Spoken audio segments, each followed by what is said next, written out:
¿Qué sacrificios has tenido que hacer? Y hubo una época en la que no tenía ni para coger la guagua. O sea, pero literalmente. Literalmente. Con respecto al talento en Canarias, hay muchísimo. Pero tenemos dos problemas. Uno, que cuando alguien tiene talento y tiene ese techo de cristal que tenemos aquí, que es que no puedes avanzar más porque no hay medios, se van. En otros países se usa una palabra mucho más elegante y mucho más acertada que es inversión. Fíjate, sub e in. Ciencia ficción en Canarias, ¿por qué no? De que esa es otra cosa que se penaliza muchísimo en Canarias. Ser ambicioso. Voy a generar herramientas para que la gente que tiene talento aquí se pueda desarrollar. Eso aquí no ha pasado.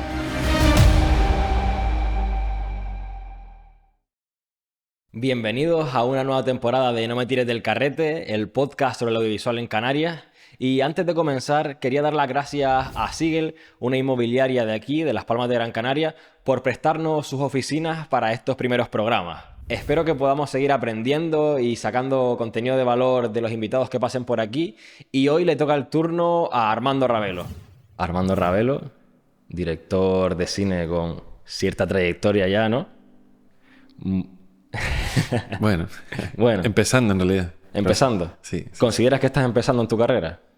Claro, o sea, con 2 películas apenas, espero que esté empezando. Porque si estoy en mitad de mi carrera sería un desastre, ¿no? Y si estoy terminando sería peor. Entonces me gusta pensar que estoy empezando porque un director de cine tiene una carrera larga y aparte con 40 años para ser futbolista sería viejo, pero para ser cineasta soy joven, ¿no? Entonces sí, yo creo que estoy empezando, sí. Claro, porque tú tienes 30 años o 30 y algo. Yo tengo 40. 40. 40, Guau. sí, sí. Sí, sí. Y eso es un director joven.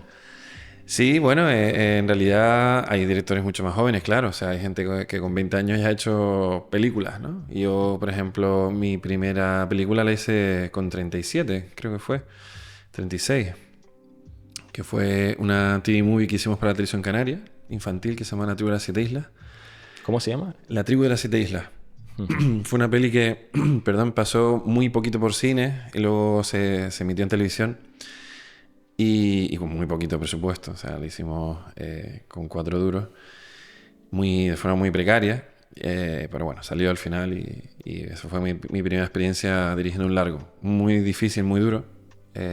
Pero bueno, la verdad que fue una escuela tremenda, ¿no? Antes había hecho 4 cortos largos, porque yo nunca sabía hacer cortos muy cortos, se me iban a la media hora, al límite ahí, ¿no? Con el mediometraje. Y después hice La piel de volcán hace 3 años ya, y ahora Érase en Canarias, que está a punto de estrenarse. O sea que realmente han sido 3 películas, ¿no? 3 largometrajes, sí. Yo digo 2 porque la primera, bueno, está ahí, pero no la considero un trabajo cinematográfico al 100%, por así decirlo, ¿no? Por los medios con los que contaba, porque fue un compromiso en el que me metí de forma bastante torpe por mi parte y bueno, lo hice lo mejor que pude dentro de los medios que tenía y de la poquísima experiencia y bueno, dentro de mis posibilidades, ¿no? Sí, que no consideras que fuera como el primer proyecto profesional, ¿no? Claro, para mí, si me preguntan mi primer largo, se me viene La piel de volcán, sinceramente, como primera experiencia de alguien que no ha hecho nada nunca. O sea, para mí La tribu de las 7 islas, lo que no se debe hacer. En la producción, y no por la gente, sino por los medios materiales, eso me gustaría dejarlo claro, ¿no? Que al final las personas eran muy válidas, muy talentosas, pero cuando tienes pocos recursos económicos, al final el dinero es la sangre con la que el cuerpo del cine se mueve. Y más que ninguna otra forma de expresión artística, es importante, porque tú al final eres un pintor y con un bote de pintura que te sale 10 euros y un pincel ya pintas. Pero aún así se puede mejorar. Supongo que el pintor Siempre. con un mejor pincel, con una mejor pintura puede hacer más, pero que Claro. es una cosa que en el cine es más esencial. Aparte, es tecnología, ¿no? Total. Bueno, Orson Welles decía, el escritor tiene una pluma, el pintor tiene un pincel y el cineasta un ejército de gente. Y al final es verdad, ese ejército come, tiene que vivir, además hay que generar industria, todo eso se hace con dinero. Y es justamente lo que no teníamos en ese primer proyecto que te digo, ¿no? Ok, claro. Pues mira, se nos acaba de un poco cruzar porque quería empezar con una pregunta que era que ¿cómo estabas? ¿Cómo te encontrabas hoy? Bien, la verdad es que estoy bien. Me desperté con muchas ganas de venir, de hablar contigo. He visto trocitos de los otros episodios. Me parece un formato muy interesante. Creo que además en Canarias necesitamos espacios donde compartir este tipo de momentos, ¿no? Hablando de cine en concreto o de mundo audiovisual.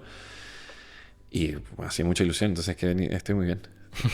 Me alegro, me alegro. O sea, al final la idea es esa, y más en esta temporada que, como te decía antes de empezar, yo quiero un poco preguntar a las personas si verdaderamente aquí se puede sacar adelante una carrera audiovisual, si verdaderamente hay talento en las islas y bajo una persona que, bueno, en este caso está empezando su carrera en el cine, aunque bueno, en el cine depende de a qué te dediques. Otras profesiones, quiero decir, pues claro, como decía, para ti estás empezando, en otra carrera quizás estarías acabando ya, ¿no? Pero en el cine estás empezando. Fíjate que incluso no tiene que ver con el cuándo, sino también con el dónde. O sea, yo, por ejemplo, si estuviera en Madrid, yo sería un cineasta del montón. Aquí se me nombra y soy conocido porque hago algo que la gente de Madrid, de París, de Kuala Lumpur o de Tokio hacen, que es contar historias sobre esa tierra. Y además lo hacen de una forma industrial, generando puestos de trabajo. Eso es lo que yo estoy intentando y lo que, gracias a Dios, en los últimos 2 proyectos he podido hacer. Pero realmente lo extraordinario, por así decirlo, es el dónde, que es Canarias, que llevamos muchas décadas de retraso respecto a otras zonas del mundo y en concreto del Estado español, ¿no? Entonces, por ejemplo, si fuera andaluz o fuera vasco o fuera gallego, sería uno más que está empezando y que tampoco llamaría mucho la atención. Eso yo soy súper consciente. Y mis trabajos son trabajos de personas que están empezando, ¿no? Y a mí se me dice, ¿tú estás reconocido en Canarias? Bueno, pero precisamente porque en el país de los ciegos el tuerto es el rey. O sea, realmente yo no considero que yo tenga un nivel para nada. O sea, yo soy muy consciente que estoy empezando y que tiene que ver con el dónde. Con respecto al talento en Canarias, hay muchísimo, muchísimo. Pero tenemos 2 problemas. Uno, que cuando alguien tiene talento y tiene ese techo de cristal que tenemos aquí, que es que no puedes avanzar más porque no hay medios, se van. Eso por un lado, sobre todo en aspectos técnicos y artísticos, puestos de trabajo habituales en el cine, como puede ser un director de fotografía, una persona que se dedica a componer. Y luego están los creadores. A mí me gusta mucho diferenciar porque los creadores y las creadoras son las que van a generar cultura, ese bien intangible que va a ser eterno, además, que cincela lo que somos en parte, ¿no? Son los moldadores de la identidad canaria, no solamente de la hora y del pasado, sino del futuro. Y eso son las puntas de lanza de cualquier sociedad. Si no están, no nos van a definir, no van a generar ese espejo donde la sociedad se va a reflejar. Y ahí vamos a tener un problema, ¿no? Porque hay un vacío, un hueco que vamos a rellenar, como hacemos siempre aquí, con la mirada externa. ¿Cómo nos ven los de fuera? Que a nosotros nos importa mucho. Porque precisamente faltan esos creadores y creadoras, o no es que falten porque están, sino o se van fuera o no tienen los medios suficientes para exponer y levantar su voz, ¿no? Y compartir su visión, que al final es lo que hacemos los que nos dedicamos a contar historias. Y quizás también, o sea, es que no solo pasa en el cine, es decir, aquí muchísima gente no trabaja de lo que estudia o se va a estudiar o a trabajar fuera. O sea, Supuesto, desarrolla sí. sus carreras fuera y luego lo que pasa mucho también es que luego cuando vuelve es como que lo valoran más. No, es que este se fue fuera, ¿sabes? Como que aquí Sí. no valoramos... Es decir, tienes que tener talento, que aquí tampoco es que te lo reconozcan mucho, te vas, triunfas o simplemente trabajas fuera, vuelves y es cuando dicen, ay, este tiene que ser importante o tiene que ser bueno porque trabajo fuera, ¿no? Claro, es que al final lo que hizo que la diferencia entre los que se quedaron en los árboles y hoy en día son simios y los que bajaron y se buscaron la vida y se crearon armas y fueron más allá fue la creatividad. Y esa creatividad es lo que realmente vale, lo que realmente hace que las sociedades cambien, lo que realmente hace que la humanidad evolucione, ¿no? Es la creatividad. Aquí lo que se está fomentando son los soldados de la economía, o sea, la gente que al final no piensa, no reflexiona. De hecho, mientras menos piensa y reflexiona es mejor. Y a los que son creativos y piensan y quieren ir más allá, quieren evolucionar, se les pone una tapa encima, que lo que hace es que quiten la tapa y se vayan, ¿no? Digan, yo aquí no quiero estar porque aquí yo no me puedo desarrollar como persona. O sea, artista, científico, incluso empresario, lo que sea. Bueno, que los empresarios tienen un sector que es el turístico, que aquí les ha permitido desarrollarse de forma depredadora incluso, ¿no? Entonces, bueno, creo que el problema aquí es valorar la creatividad, que es el mayor bien que puede tener una sociedad, porque va a ser lo que haga que la sociedad en general cambie mejor. Porque la creatividad no es otra cosa que encontrarse problemas y solucionarlos. Si tú no tienes gente creativa al mando, lo que vas a hacer es poner parches continuamente. Y si lo piensas, aquí siempre vamos a ralentí, vamos mirando, tapando agujeros, ¿no? Pero no hay alguien que planifique, que cree estrategias, que sea creativo y que nos puedan llevar a situaciones de bienestar, de confort. De confort en el caso, por ejemplo, de la cultura, creativo. Es decir, voy a generar herramientas para que la gente que tiene talento aquí se pueda desarrollar. Eso aquí no ha pasado.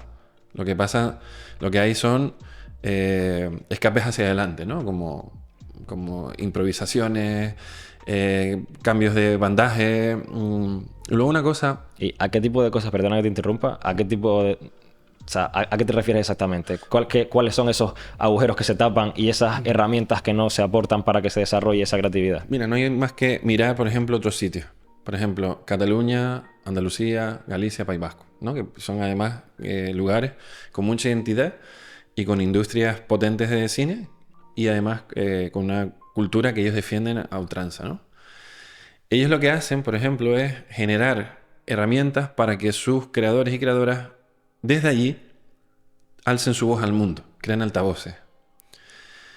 Nosotros lo que hacemos al contrario, nosotros lanzamos globos sonda, que ni siquiera los lanzamos nosotros, sino se van fuera, y si triunfan fuera, luego los recibimos. Exacto, Y sí, además, es que es lo que yo te comentaba antes, lo que me refiero, sí, sí. exacto, y encima además estamos orgullosísimos, ¿no? Lo recibimos con mucho orgullo diciendo es canario, pero al final ser canario o canaria es una circunstancia totalmente aleatoria. En todo caso, si nos volvemos orgullosos de ese evento, de que ellos hayan triunfado, es porque nosotros como sociedad hemos participado de ello. Si no, ¿qué sentido tiene? ¿No? O sea, por ejemplo, las subvenciones que se dan en Canarias o así, ¿no? Que se copian de otros sitios sin mirar las particularidades que tiene Canarias, que es que aquí no hay industria, que es que aquí nunca hemos tenido además mucha autoestima para contar historias desde aquí. Siempre, si te pones a mirar históricamente, hay muchos ejemplos de gente que ha intentado contar historias aquí con acentos de fuera, con miradas de fuera. Cuando realmente, si te paras a pensar, los grandes directores de cine lo que hacen es contar historias de su acervo cultural. Por ejemplo, Scorsese, cuando estaba enfermo, miraba por la ventana y veía italoamericanos, ¿no? Haciendo trapicheos y tal. ¿Qué hace él? Historias mafiosas. Kurosawa era japonés, venía de una familia que eran samuráis. Él ha hecho más de 13 películas sobre el mundo samurái. John Ford se inventó el western americano junto a otros creadores estadounidenses, creando un género que solo existe en Estados Unidos, que es el western, que además redefinió la mitología de toda una nación.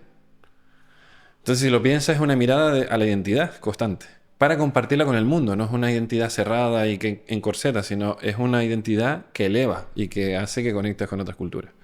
Claro, pero ahí, ¿qué factor entra? Porque claro, tú piensas en películas de mafiosos, piensas en películas a lo mejor de samuráis o de cualquier cosa y como que lo piensas y ya es como... piensas que va a ser una buena película porque llama la atención, pero si tú dices una película en este caso de Canarias, ¿qué vas a contar? Pues de inmigración o... En Canarias tenemos, como en cualquier parte del mundo, historias tremendas, impresionantes. De hecho, de las mejores historias que yo he leído en mi vida, de historia con mayúsculas, es decir, de la historia de Canarias, son aquí.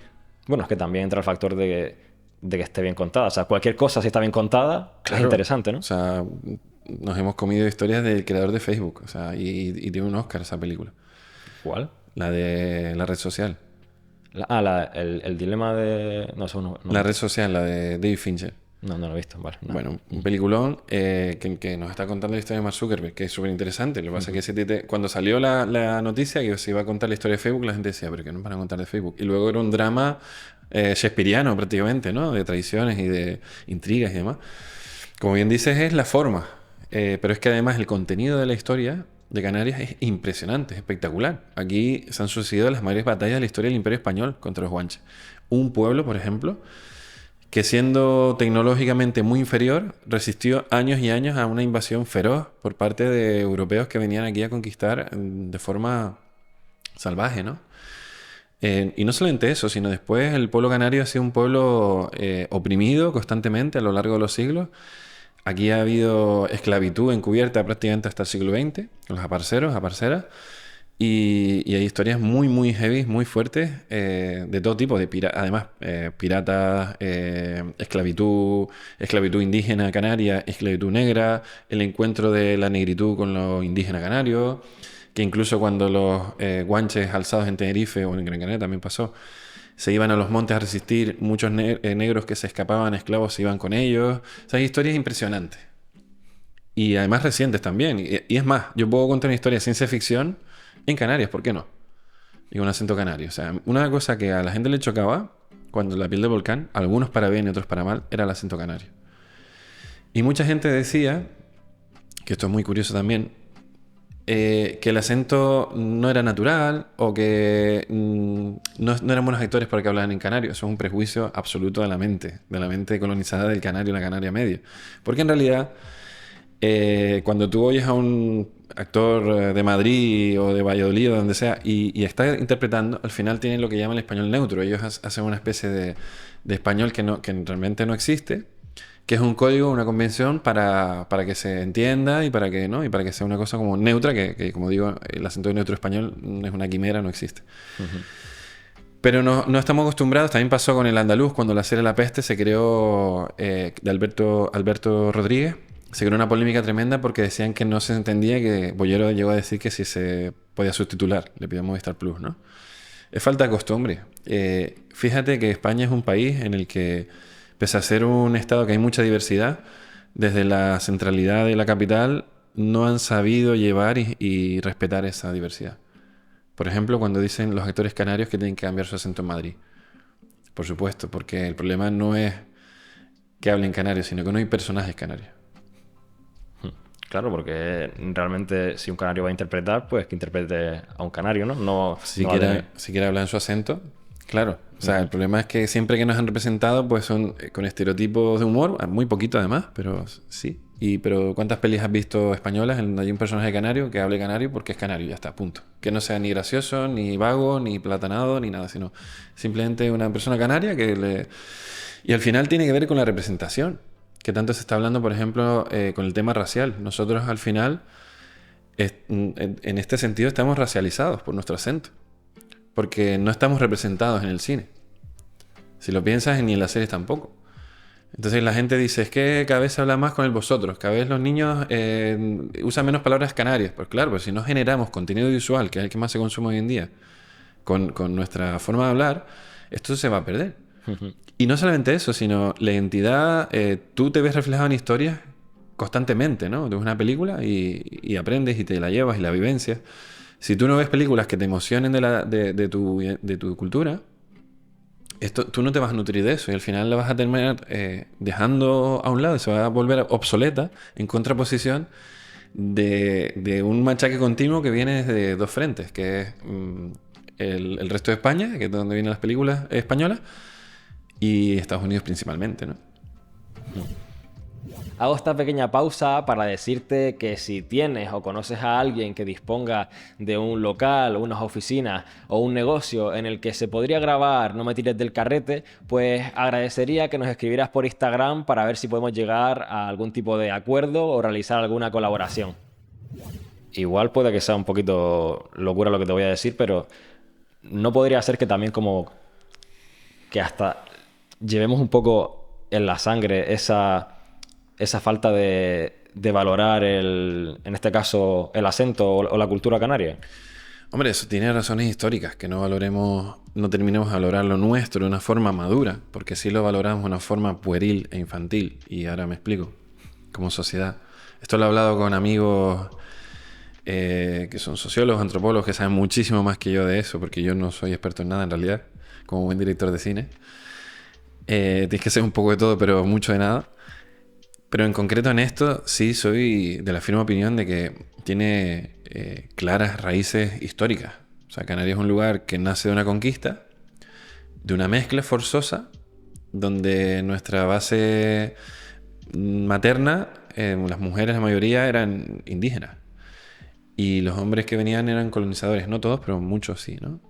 De España y de Portugal, principalmente. Entonces, de esta mezcla nace un pueblo con mucha inseguridad y luego los que venían de fuera además mandaban, o sea, encima los que venían a colonizar no eran tampoco gente muy poderosa, porque ¿quién va a venir a Canarias? Aquí no hay ni oro, ni había nada, esto era un sitio que hasta en el siglo XX mandan a gente a desterrar, imagínate.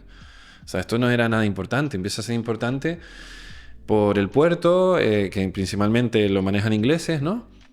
Y luego también por el turismo, recientemente, que yo tengo la firme sospecha de que no nos sueltan del todo por el turismo, porque realmente luego al Sáhara y a Guinea Ecuatorial, que eran las otras colonias, sí la soltaron, pero nosotros no, porque generamos mucha riqueza, ¿no? Con el turismo. Los impuestos que se lleva el Estado español. Entonces, bueno, nos integran y empiezan a cuidarnos un poco más diciendo, bueno, además nos venden esa idea quimérica de que vivimos del turismo, ¿no? Y que no se puede vivir de otra cosa. Que eso tiene que ver con lo que hablábamos antes de la tapa de cristal, que no podemos subir porque como nosotros solamente estamos diseñados para servir como pueblo, que es lo que nos ha inoculado desde el principio de los tiempos, es un problema grave psicológico que tenemos como pueblo. Que yo mismo me lo he notado a la hora de generar proyectos audiovisuales en Canarias. Porque yo también salí afuera a Madrid, intenté hacerlo fuera y no me di cuenta de que en realidad todo eso eran cadenas que yo tenía en la cabeza y tenía que volver y generar aquí. Y gracias a Dios, estas nuevas generaciones que están viniendo se están liberando o vienen ya liberadas de todo esto. Porque tú piensas que aquí vivíamos de monocultivos constantes donde se servía. Desde la conquista, pues lo primero que se vino la caña de azúcar, el pueblo canario lo que tenía que hacer era cultivar. Luego el tomate, luego el plátano y luego el monocultivo del turismo. Y a ti te venden que no puedes hacer otra cosa que no sea servir al alemán en el inglés y que encima no te metas ni digas nada porque es que vas a quitar puestos de trabajo precarios que generan desde enfermedades físicas hasta enfermedades mentales por la precariedad del trabajo, hasta, bueno, que la riqueza es evidente que quienes se la llevan son unos pocos que tienen el poder y que además tienen el poder para venderte el miedo de que si eso no está, tú no vas a sobrevivir. Y ahora sí viene una generación formada, que es quizá de las primeras de la historia, que por fin dice, un momento, igual el turismo, si se hace de forma respetuosa y equilibrada, nos vale. Pero ha llegado el momento de poder dedicarnos a otras cosas, entre ellas, por ejemplo, hacer cine. ¿Y crees que es verdad que poco a poco se puede generar industria cinematográfica aquí? ¿O simplemente también se hace desde el punto de vista, las instituciones lo hacen desde el punto de vista del turismo? Bueno, instituciones y empresas, porque también ahora, por ejemplo, con el proyecto este de Dreamland Studios, no sé si, supongo que lo has visto, sí, evidentemente, sí. Ya no es solo instituciones, sino también empresas. Claro, ahí hay dos cosas. Una, las instituciones. Yo nunca esperaría por las instituciones para nada. O sea, sería lo ideal que las instituciones tuviesen la mente preclara y visionaria de invertir y primero cambiar los conceptos y las palabras, que son muy civilinas, ¿no? Por ejemplo, cuando dicen subvención. Subvención quiere decir ir en ayuda de, socorrer a, como si fueras una persona que no te puedes valer por ti misma y necesitas ayuda porque tienes problemas, ¿no? Eso es subvención. Sin embargo, en otros países se usa una palabra mucho más elegante y mucho más acertada que es inversión.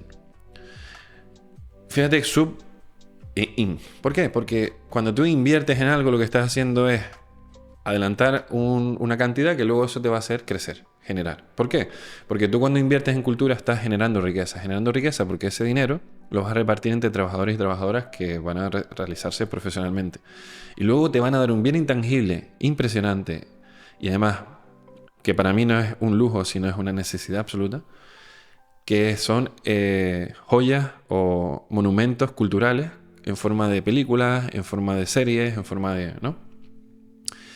Y además, a medida que se vaya mejorando, a medida que se vaya creciendo, cada vez esas joyas se van a pulir más y van a ser más resplandecientes y van a llamar más la atención del mundo, que al final es de lo que se trata. Imagínate qué poderoso sería que aparte de que venga a rodar Disney y se vean películas de Disney, de Star Wars, por ejemplo, que la gente la va a ver y nadie va a saber dónde se rodó porque eso es Tatooine, no es Fuerteventura, a que se cuente la historia de a lo grande de Unamuno en Fuerteventura y esa película gane un Goya y de pronto todo el mundo vea Fuerteventura y quiera venir porque ha salido una historia preciosa y conozca la historia de Unamuno en Fuerteventura y quiera venir a hacer turismo de calidad encima. O sea, esto es un win-win, todos ganamos.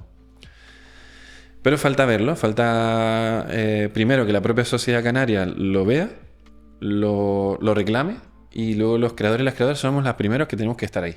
O sea, eso yo creo que por mi experiencia nadie va a venir si tú estás sentado a decirte te necesitamos. Claro, pero es que es más difícil construir una industria cinematográfica que a lo mejor otro tipo de... ¿Cómo explicarlo?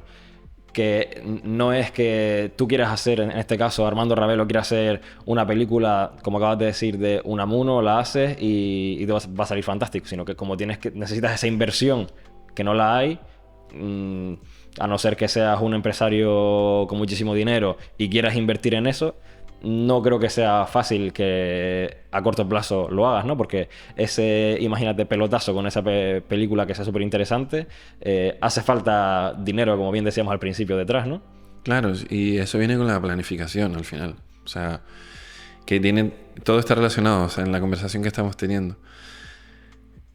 Cuando digo que en Canarias en general no hemos tenido una visión madura de nosotros mismos, tiene que ver también con... Porque tú cuando quieres hacer algo en tu vida en general, sueles planificar. Porque si improvisas, lo normal es que en la vida te vaya mal. O sea, tú puedes improvisar sobre una planificación, pero si estás todo el rato planificando, eso no va a terminar bien.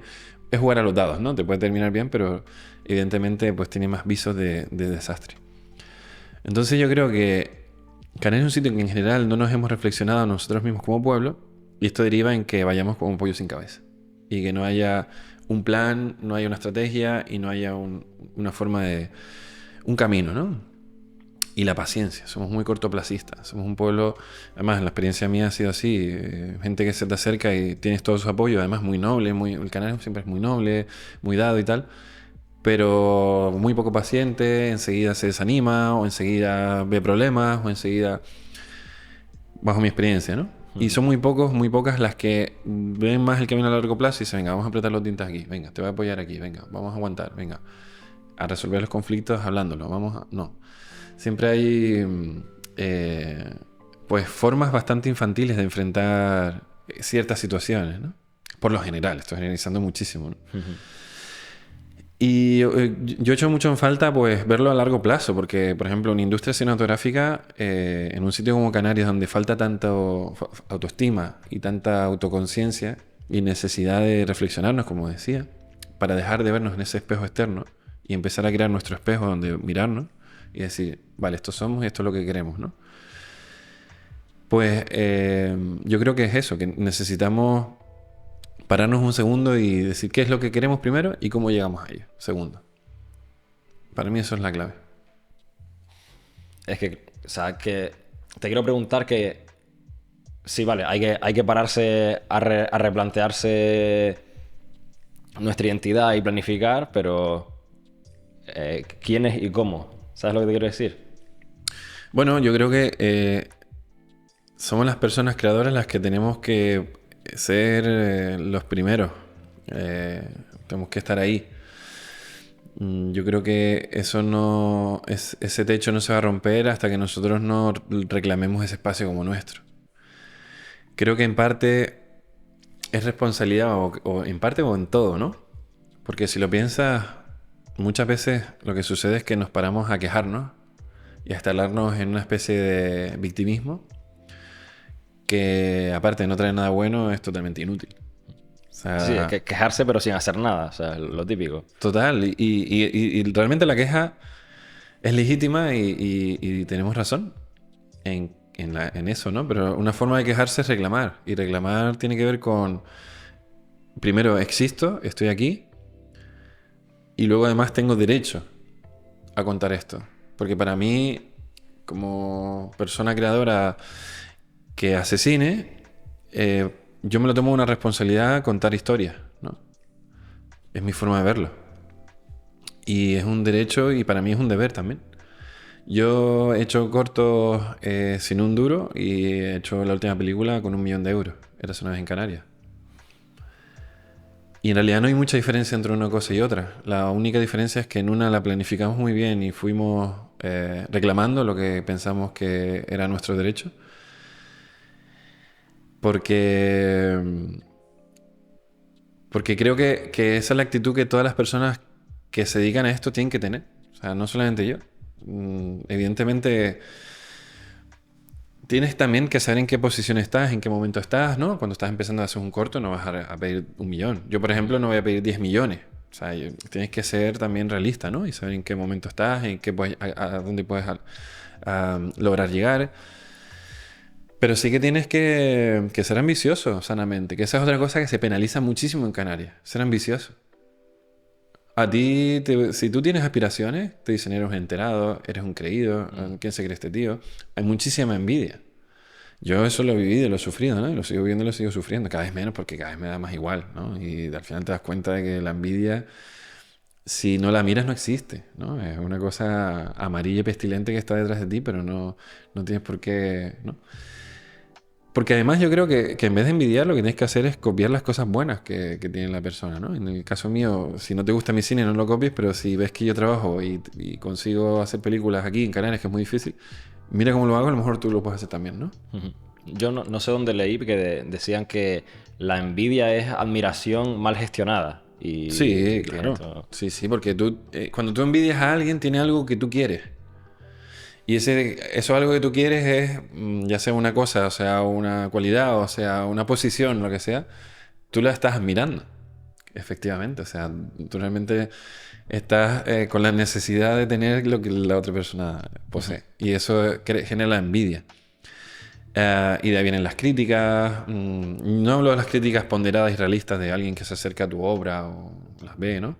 Sino estoy hablando de críticas desaforadas o envidias que además se suelen dar en un círculo muy pequeño del mundillo, porque el mundo real ni lo percibe, porque en Canarias el mundo cinematográfico audiovisual no tiene tanta incidencia en la realidad, ¿no?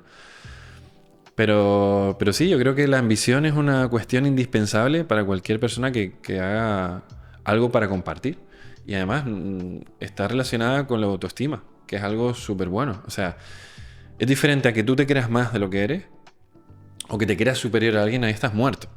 Y además creativamente también. O sea, te va a salir todo mal porque siempre tienes que tener la humildad de decir, puedo mejorar, y la lucha es conmigo mismo. Porque nunca voy a ser perfecto, nunca. Eso va a ser imposible. Y Kurosawa decía, hago la siguiente película a ver si esta me sale bien. Y esta sensación, yo creo que es la que debe guiar cualquier carrera. Porque yo, por ejemplo, ya estoy deseando hacer la siguiente porque ya la última que hice le veo los fallos y quiero mejorar, ¿no? Y esa ambición tiene que ser contigo, no contra nadie, ni competir, porque además yo tengo muy claro que el cine no es competitivo, por más que nos lo intente meter en la cabeza con los premios, con los festivales, con los Goya, con los Oscars, la gente, ¿quién gana el Oscar? ¿Qué más da? Es que nadie tiene que decir quién es mejor película o cuál es peor. A lo mejor ahora una película que es malísima dentro de 10 años será reconocida como buenísima, y una que ahora es muy reconocida en el futuro, o sea, es tan coyuntural como la sociedad. O sea, hay películas que en su momento salieron y nadie las valoró y hoy en día son joyas, y hay películas que en su momento fueron joyas que han envejecido muy mal. Entonces, al final, yo creo que la humildad real tiene que ver también con la humildad real, saber quién eres y cuál es tu capacidad. La falsa humildad es ego. No, eso es una batalla que tienen todos los artistas y realmente todas las personas en realidad, que es la batalla con el ego, ¿no? Nos han vendido que el ego es malo y eso es mentira. El ego somos nosotros, el ego es maravilloso. El ego es un corcel, es un caballo. Si estás disfrutando del podcast y lo estás escuchando en Spotify, no olvides dejar tus 5 estrellas, y si lo estás viendo en YouTube, no olvides dejar tu me gusta. Si tú el corcel lo sabes tomar, te va a llevar a donde quieras, te vas a hacer figuras, vas a poder levantarlo, vas a poder hacer lo que quieras con él. Te va a llevar a donde quieras, galopando, trotando, lo que sea. Ahora, si el ego tú no lo controlas, el caballo te lleva a ti y es un salvaje, te va a tirar de tal, te puede dejar tetrapléjico, te puede dejar roto, y eso es lo que sucede. Entonces, para tú ser consciente de tu ego, primero tienes que conocerlo y tienes que domarlo y tienes que decir, lo tengo. Es grande, es pequeño, es rápido, es salvaje, y una vez lo conoces, lo empiezas a domar.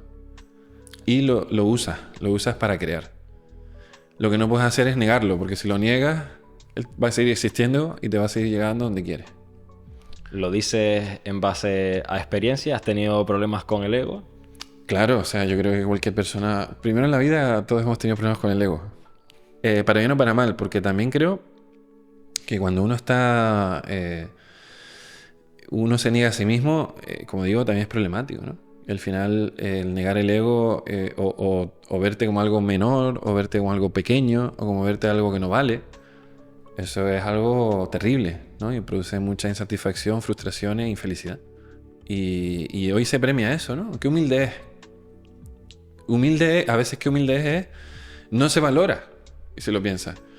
Oye, sí, pero si yo digo, oye, pues a mí de mi película me gusta esto, o creo que esto salió bien, o No pasa nada. O creo que valgo para hacer cine.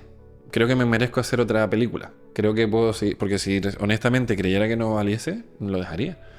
Diría, mira, pues esto no se me da bien. Que también esa es otra. Hay gente que no se le da bien objetivamente y sigue empeñada. Oye, igual eso es más ego que el que le sale bien y dice que le sale bien, ¿no? Al final todo es... a veces tenemos como cajones muy simplistas donde metemos los conceptos y decimos, bueno, humilde. Por ejemplo, el me cae bien o es buena persona. Es buena persona muchas veces suele ser sinónimo de me cae bien. O me ha tratado bien a mí. O me ha tratado bien a mí. A lo mejor es un cabrón que te cagas, pero como me ha tratado bien es buena persona. O es mala persona. No, mala persona no. A lo mejor tú has tenido un conflicto con esa persona en concreto. Por algo en concreto que hasta puede que ya tuviese razón, pero ya es mala persona. Repartir carne de buena y mala persona es lo más creído y lo más egocéntrico que puede ser una persona, un ser humano. Pero Sí. ahí lo que falta es, digamos, de acotar o detallar más, porque al final palabras sobran, y más en el castellano para explicar o para describir a una persona o lo que tú has trabajado o vivido con ella, ¿no? Mira, yo he aprendido, claro, yo llevo 11 años desde mi primer corto, va a ser ya 11 años, que fue en CITE. He vivido muchas cosas, me he equivocado muchísimo, he metido la pata con gente, también lo he hecho muy bien con gente, también me han traicionado de forma muy vil y rastrera. También lo contrario, me han sorprendido gente que pensaba que eran deleznables, de pronto se han convertido en aliados impresionantes. Yo creo que eso es la vida al final, ¿no? Y tienes que tener en cuenta que las personas fallan, cambian, no somos... Mientras, de hecho, las personas más interesantes son las más complejas, ¿no? Y yo he visto gente cambiar, perdonar. De hecho, para mí el perdón es la mayor forma de amor que existe. Es la forma última. De hecho, en mi obra, el perdón está muy presente sin yo darme cuenta, ¿no? La capacidad del personaje heroico es el perdón. Y tiene que ver con precisamente, sí, experiencias personales, ¿no? En las que perdonas a la gente, incluso aunque ya no tengas contacto con ellas, las perdonas, las dejas ir y tú te perdonas también. Muchas veces por haber fallado, por haberte dejado engañar, por haber engañado, por haber hecho mal las cosas. Y aprendes, porque si no aprendes, ya dije antes, ¿no? Que el simio que no aprendió sigue en los árboles aullando y nosotros estamos aquí hablando porque aprendimos, ¿no? Y en relación con eso, evidentemente te interesa mucho la historia de Canarias y la cultura canaria y eso lo reflejas en tus obras, pero también entiendo que reflejas esto que estamos hablando, ¿no? Tus experiencias personales, lo que tú piensas, por eso el perdón está muy presente, etcétera, ¿no? Sí, claro, y obsesiones, ¿no? Pensamientos recurrentes. Por ejemplo, a mí me obsesiona mucho quiénes somos, qué hacemos aquí. Que se parece Bueno, y claro, y ahí ya está directamente relacionado de por qué lo hace sobre... Claro, sobre Canarias, la Sí, identidad, sí. ¿no? La identidad es lo que somos, porque se puede percibir que es un acto chauvinista o nacionalista o que políticamente se puede interpretar así y es perfectamente legítimo. Y además no hay nada de malo en ello, ¿no? Tarkovsky decía, yo hago cine ruso y soy más ruso que nadie, ¿no? El gran director ruso. Y luego realmente no hablaba especialmente sobre Rusia en su obra, pero él consideraba que su acervo cultural y su identidad era rusa, y por lo tanto se plasmaba en sus obras. Yo como persona criada en Canarias, que ha vivido en Canarias, que mi cultura, mi familia, mi todo, he viajado muchísimo, pero mi mirada es isleña, ¿no? Entonces yo al final eso lo voy a plasmar, por un lado. Y luego lo personal también, que es esa obsesión por qué nos hace ser lo que somos, ¿no? Y cuáles son los elementos que hacen que Javi sea Javi o que Armando sea Armando. Tiene que ver con tu percepción de ti mismo, tiene que ver con la percepción de los demás de ti, tiene que ver con cómo te ha forjado tu familia, la sociedad, o hay algo innato. Todas esas cosas subyacen detrás casi más que los propios personajes, ¿no? Está más ese concepto que más hablar de personas en concreto. O sea, los personajes en mi obra creo que son una excusa para hablar de temas que son más transversales, ¿no? Me parece súper interesante que sea así, ¿no? Y que lo plantees así. Y es que yo tenía mucha curiosidad de saber por qué tanto interés en esa identidad canaria, ¿no? Y pues ahora lo entiendo un poco más.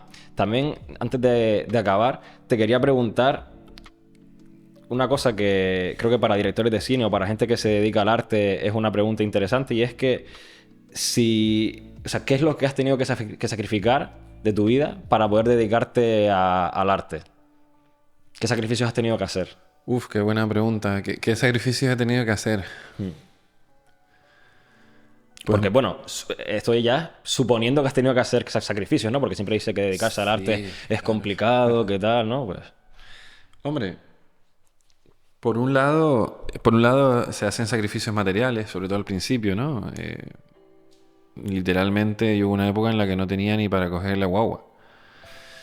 Y me estuve alimentando de arroz y tomate varios meses, O sea, ¿no? pero literalmente. Literalmente, sí, sí, sí. No podía pagar alquiler, tuve que hablar con la casera, explicarle.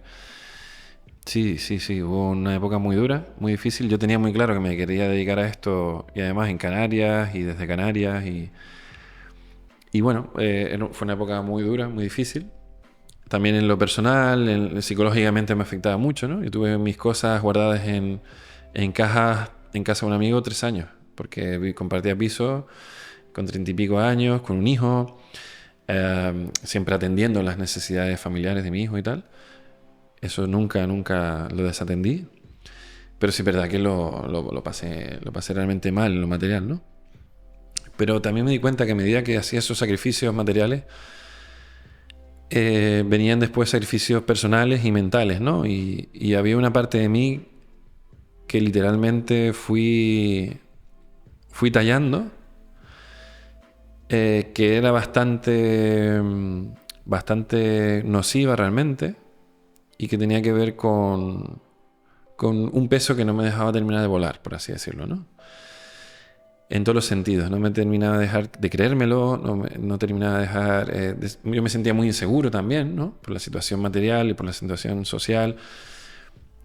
Y había una percepción también de triunfo, porque la gente veía que mis cortos la gente les valoraba, los iba a ver, me hablaban maravillas en redes sociales, la gente por la calle, pero luego yo por dentro estaba súper perdido, no sabía cómo hacer lo siguiente, me faltaba esa planificación de la que hablábamos antes. Entonces, ese sacrificio vino con la lucha conmigo mismo, de decir, espérate, ¿qué estoy haciendo mal? ¿En qué estoy fallando? No te instales en el victimismo. No sientas lástima de ti mismo, porque ahí te hundes en el pozo. Y entonces, la mayor batalla, una frase de Lao Tse con la que empiezo Ansite, que es el primer fotograma que se ve en cualquier obra mía, que pone: aquel que vence a otro es fuerte, el que se vence a sí mismo es poderoso. Y eso lo tengo aquí grabado a fuego y constantemente es mi lucha contra mí mismo, porque yo soy mi peor enemigo y mi mayor aliado. Entonces, cuando he vencido partes de mí que me hacían daño y también hacía daño a otras personas, el camino se ha hecho más ligero, más fácil, y dices, ¿cómo no hice esto antes? Pero hasta me tenía que vencer antes. Es como en los videojuegos, ¿no? Tú terminas la fase, vences al jefe final y pasas a la fase siguiente. Pues algo así, ¿no? Pero ese jefe final era un aspecto de mí. Y entonces cada vez vas creciendo más, porque tú tienes que pensar que no solamente es hacer cine, sino es vender la idea de que aquí se puede hacer cine primero. Luego vender la idea de que se puede hacer cine sobre Canarias. O sea, tú me acabas de decir que te parecía curiosa la idea de que yo hiciera cine sobre Canarias. Y yo digo, soy canario, que voy a hacer cine sobre Sudáfrica. Fíjate la mentalidad que tenemos aquí, ¿no? Y eso no solamente tú, mucha gente me lo ha preguntado a lo largo de 12 años. ¿Y por qué haces historia de Guanches? ¿Cuándo vas a hacer historia de Guanches? Había hecho 2 cortos. Por eso también te decía antes que si hay cierto factor de que esté de alguna manera en el ADN o algo ¿sabes? Por esa conquista. Es que no lo sé. Tiene que ver con la historia, con lo que te decía antes, totalmente. O sea, es una sociedad machacada donde además se ha cercenado la historia nuestra, no se nos enseña en los colegios, ahora se enseña pero mal. No se nos valora. La gente, la calle Guanarteme, pero ¿qué es Guanarteme? ¿Qué significa Guayarmina? ¿Qué significa Faigán? ¿Qué pasó en la batalla del Guiniguada? ¿Qué sucedió en Agaete? ¿Qué pasó en el Roque Ventaiga? No lo sabemos. ¿Por qué? Qué curioso que un pueblo entero no sepa lo que pasó en los lugares que transita continuamente. Que además somos la misma gente, que genéticamente se ha mostrado que tenemos el ADN indígena en un alto porcentaje. ¿Cómo nos han borrado la mente? ¿Por qué? Precisamente a mí como creador, lo que eso me suscita es ganas de contarlo. Es un ímpetu por contarlo además de una forma artística que emocione, que conecte y que apele a la emotividad. Y que nos conmueva, digamos, oye, esto es lo que nosotros somos, conecto con esto. Y yo creo que eso es algo que nosotros nunca hemos vivenciado. Porque una persona romana, italiana, ve la historia de Roma y se emociona, les pone los pelos de punta, ¿no? Y es una cosa, el equipo de fútbol de Roma acaba de poner SPQR, ¿no? Que es el acrónimo este de los romanos. Y están todos comprando esa camiseta porque tiene un sentido de identidad tremendo, forjado también por el cine. Nosotros, por ejemplo, eso no lo hemos vivido. Entonces, por eso nos extraña ver películas de guanches o ver películas sobre la historia de Canarias y se ve como raro, como sospechoso. Y esto será medio cutre, ¿no? Tenemos una historia tan digna y tan maravillosa y tan fácil de compartir porque eran personas, porque tenían sentimientos, se enamoraban, tenían miedo, luchaban exactamente igual que nosotros, ¿no? Sí, sí, no, pues buen tiempo para estar vivo y ver si finalmente cambiamos esa percepción, ¿no? Sí, de hecho estoy convencido de que vendrá mucha más gente más talentosa que yo a hacerlo mucho mejor que yo. Y vamos, desde los hermanos Ríos que contaron la historia de Guarapo, que es una historia espectacular, hasta hoy en día hay muy pocos, desde el año 89 que fue Guarapo, hasta hoy en día, es que hay muy poquitas historias sobre Canarias contadas en Canarias, ¿no? Entonces yo creo que a partir de ahora eso va a cambiar. Ha pasado en la literatura incluso de alto alcance internacional con Panza de Burro y están viniendo otras después que han aprovechado la brecha para meterse. Con la música estamos viendo, igual no con tanta identidad de raíz real, pero sí con elementos muy interesantes que están, ¿no? Como el habla, como un cierto orgullo de pertenencia, ¿no? Como puede ser... Nos estamos viendo la música urbana y el siguiente paso tiene que ser en el cine. Y va a pasar. Pues mira, antes de acabar, porque sé que vas un poco justo de tiempo ya, Poquito. para finalizar rápido, retomando lo de antes, de que pasaste por una época en la que estabas luchando contra ti mismo y demás, ¿qué claves fueron las que tú crees que te ayudaron a pasar ese boss, ¿no? Esa fase? Bueno, la clave fue verme en la mierda. O sea, la clave fue tocar fondo. Cuando hubo una época, como te dije antes, en la que todo estaba mal económicamente, sentimentalmente, mentalmente, psicológicamente, todo. Precisamente las historias de las que me había nutrido sobre Canarias hablaban de guerreros, de guerreras, de un poder incluso ancestral femenino, como pueden ser las brujas que resistían, la bruja canaria, pese a la opresión del patriarcado por un lado y luego de la religión impuesta católica por otro, que ha llegado hasta nuestros días prácticamente, misticismo indígena canario gracias a ellas, ¿no? Sobreviviendo en la oscuridad de las cuevas, o sea, una historia de heroicidad y resistencia. A mí eso me inspiraba mucho y dije, ¿qué es lo que quiero realmente? Lo que decía antes, la ambición y perdonarme el ser ambicioso, primero, y luego decir, es que me merezco ser ambicioso porque creo que tengo talento, ¿no? Y ahí fue cuando fui a portada. Vale, pues me gustaría seguir hablando contigo. Tengo muchas más cosas que preguntarte. Quizás te puedes pasar en otro momento, pero por hoy lo dejamos aquí. Así que nada, Armando, muchas gracias por venir a No Me Tires del Carrete. Nada, un placer. Maravilloso. Muchas gracias.